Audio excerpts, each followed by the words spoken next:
You are watching Aditya Mehra World Affairs Analysis, your daily dose of global insights.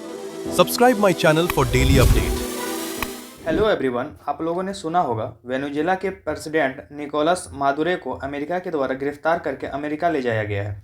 America ने Venezuela के president Nicolas Maduro पे narco terrorism का आरोप के basis पे Nicolas Maduro और उसकी पत्नी सिलिया फ्लोरेस को वेनेजुएला से गिरफ्तार करके अमेरिका ले जाया गया है। नार्को टेररिज्म का मतलब होता है बेसिकली ड्रग्स को फैलाना। डोनाल्ड ट्रंप ने कहा है कि अमेरिका में जितना भी ड्रग्स का ब्लैक मार्केटिंग होता है ये वेनेजुएला के प्रेसिडेंट निकोलस मादुरो और उनकी पत्नी सिलिया फ्लोरेस के द्वारा किया जाता है। बट क्या यह बात सच है या एक आरोप लगाया जा रहा है ट्रंप के द्वारा? आइए एक चीज़ समझते हैं।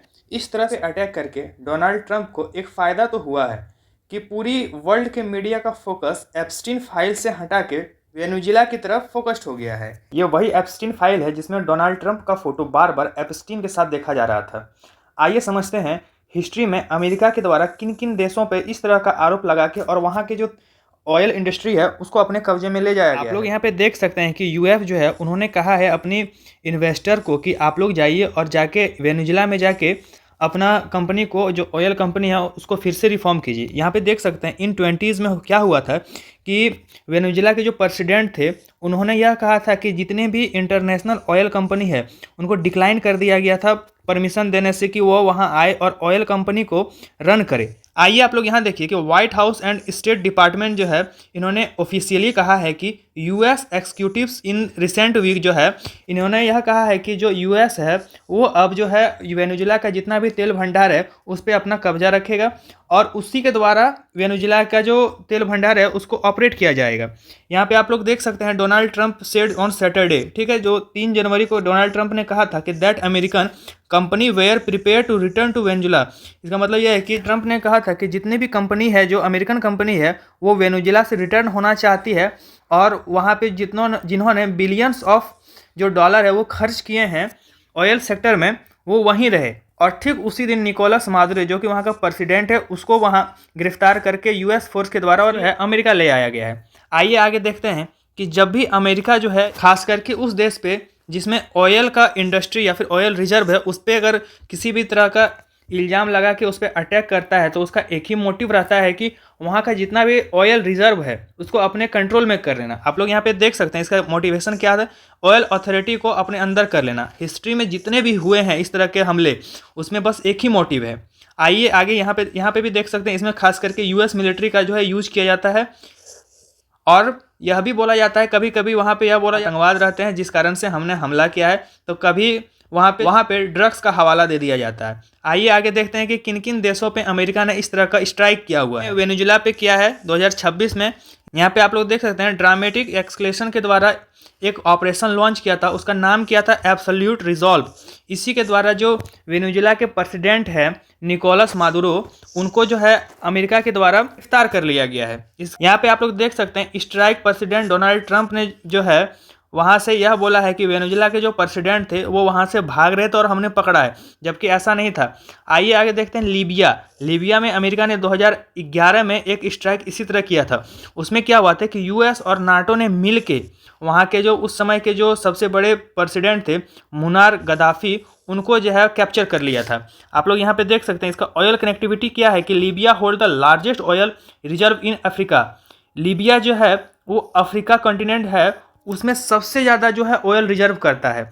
और यहाँ पे आप लोग देख सकते हैं कुछ एनालिसिस्ट थे उनका कहना था कि गद्दाफी ने जो है इस ऑयल रिजर्व को जो लीबिया में पाया गया था उसको जो है नेशनलाइज करने के मतलब नेशनलाइज कर रहा था। मतलब उनका कहना ये था कि लीबिया से जितना भी ऑयल निकाला जाएगा वो सरकार के द्वारा निकाला जाएगा, ना कि किसी प्राइवेट कंपनी के द्वारा। आप लोग यहाँ पे देख सकते हैं नेशनल ऑयल एसेट्स या trade oil in A currency other than US dollar. और उसने ये भी कहा था कि इसमें मतलब अगर वो किसी देश से अगर ऑयल बेचेगा तो उसी के करेंसी में ऑयल बेचा जाएगा। बस उसी में होता क्या है कि इस तरह करने से अमेरिका को बहुत ज़्यादा घाटा होता है, जिस कारण से लीबिया में 2011 में इसी तरह से स्ट्राइक किया गया था। आइए आगे देखते हैं इराक में 1991 और 2003 2 बार वहाँ पे एयर स्ट्राइक किया गया था वॉर जैसा सिचुएशन बना के। यहाँ पे देख सकते हैं वॉर फॉर ऑयल।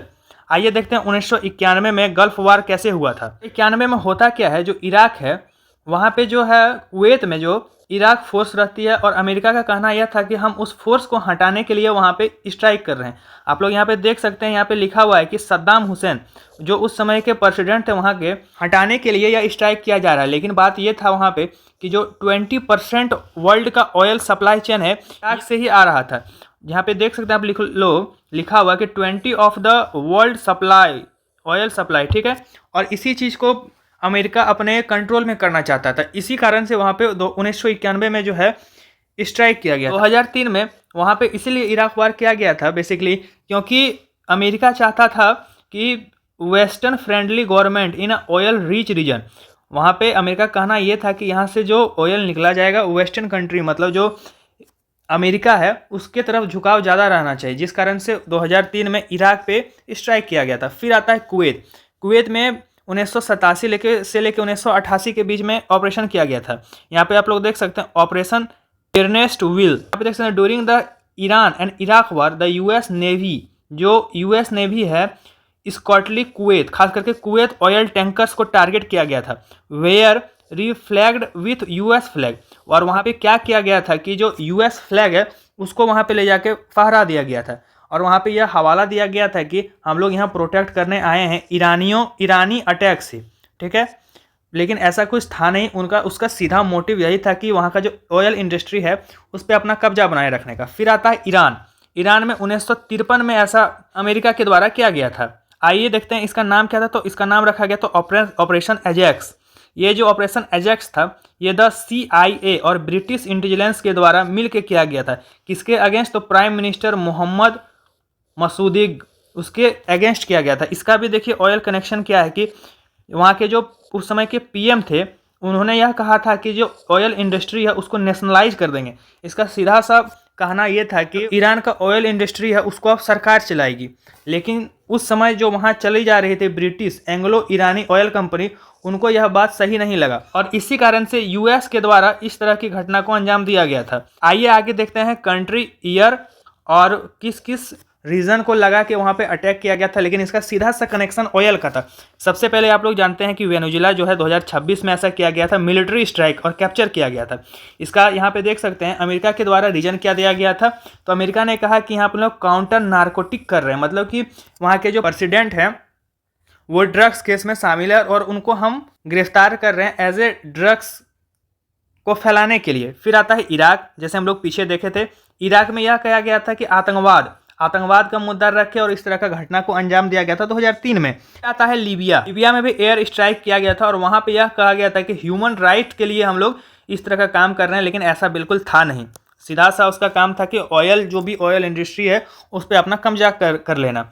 फिर आता है कुवैत में आप लोग यहाँ पे देख सकते हैं कि कुवैत में भी फुल्ली मिलिट्री कैंपेनिंग चलाया गया था। और फिर आता है ईरान में एंटी कम्युनिज्म का बहाना लेके और फिर अमेरिका के द्वारा इस तरह का अटैक किया गया था।